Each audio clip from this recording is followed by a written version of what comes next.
How's it going, guys? This is Damn No HTML, a guy with a stupid fucking name, but I still use it because I've been using it for a long time. This is my solo middle Senking guide.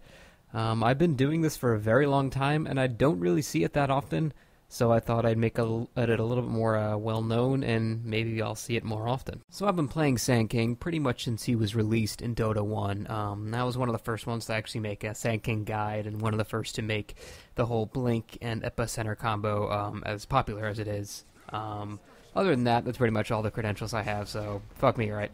But lately I've been pretty much, anytime there is a melee hero on the opposite team that I found is obviously going to be going middle, I pick Senking, and the reason is Caustic Finale just stops any possible chance they will have at farming. So this guide is entirely about Senking soloing middle, not any other lane. And the times that you want to do this are when you see a clear mid-hero being picked. This is like Night Stalker, Pudge, Tiny, Templar Assassin, or even Kunkka. And this actually works with low-range heroes or melee-dependent heroes as well. For example, you have Morphling, who has a very low-range attack. He'll still get hit by Caustic Finale. And also you have heroes like Storm Spirit, which rely on Static Remnant to do probably the most damage early game. That's melee-dependent as well. Also, just a little bit of heads up, this guide is definitely made for people who know how to play Senking. You don't necessarily have to be great, you just at least know what his abilities do, and you know about the whole Blink and Epicenter combo. There are so many guides out there. When I first wrote my first guide in like 2005 or 6, there weren't any Senking guides, so I had to do everything and pretty much explain all the Burrow Strike spots, Blink, Epicenter, and all that. But there are so many guides out there now that I'm not even going to waste time in going over that. I'm just going to go straight to the whole solo middle aspect. So there are two main things that make Caustic Finale a lot better than it used to be.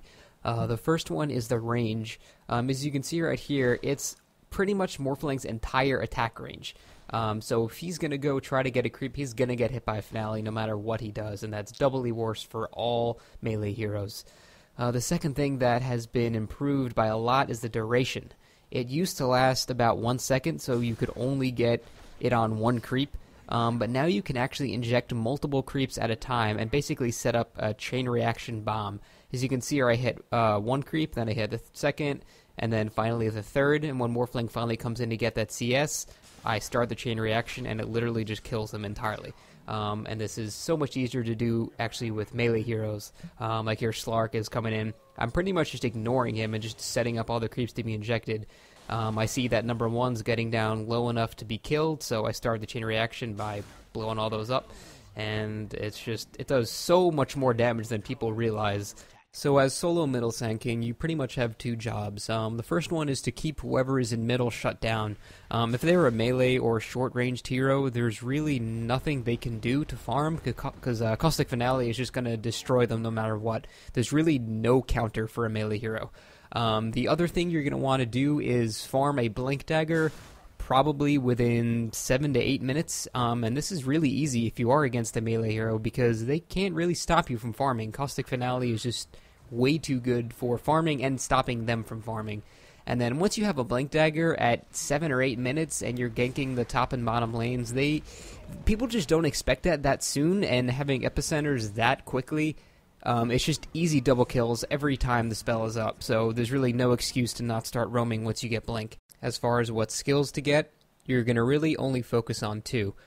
Pretty much ignore Sandstorm while you're in middle, because there really is no need for it. You're not going to be fleeing from your mid-hero with Caustic Finale. They're always going to be on the defensive side. And if you do get ganked, the hills in the middle lane always benefit you with Burrow Strike, so there really is no need for Sandstorm that early. At level 10, you can get it, but when you're just in a lane with a melee hero, there's no real need for it. So you're just going to alternate between Burrow Strike and Caustic Finale back and forth. I actually like to get Burrow Strike at level 1 and then Caustic at level 2 and 3, and keeping Caustic Finale on priority just because the damage increase is so exponential. And then obviously get your Epicenter at number 6. So I know this is a short little guide, but I just want to give a little bit of a recap right here. So you're only going to want to follow this guide if the middle hero is melee or low ranged. Otherwise, you're going to want to just do a standard lane senking support build because this will not work. You'll just get harassed by any other ranged hero, and you'll just pretty much end up not doing anything right.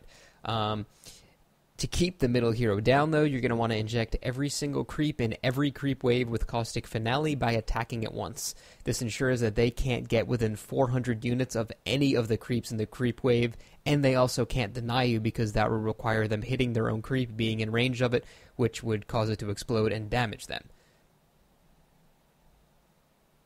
Finally, you're going to want to set up all your chain reactions with Burrow Strike, so once you do inject 3 to 4 creeps, when you see a creep is low enough, you're going to want to line up that creep with the enemy hero, and you're going to Burrow Strike through them, causing the creep to explode, which causes the other creeps to explode by dying, and basically that'll just set up a giant mess of damage, and very few melee heroes can do anything to stop that. So that's really it. I didn't really intend to make an entire guide, just because there are so many of them out there now.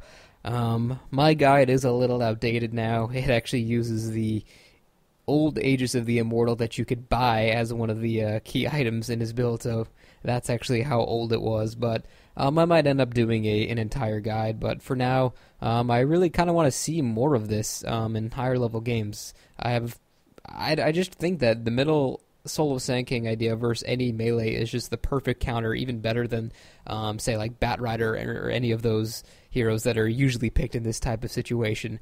So I just hope I see more of it, and that's really it. I hope you enjoy it, and I hope you use it and have fun with it, and I'm going to think of something clever to say at the end right now. I'm looking at some club crackers. They're light, flaky, and buttery. I don't know what Bye.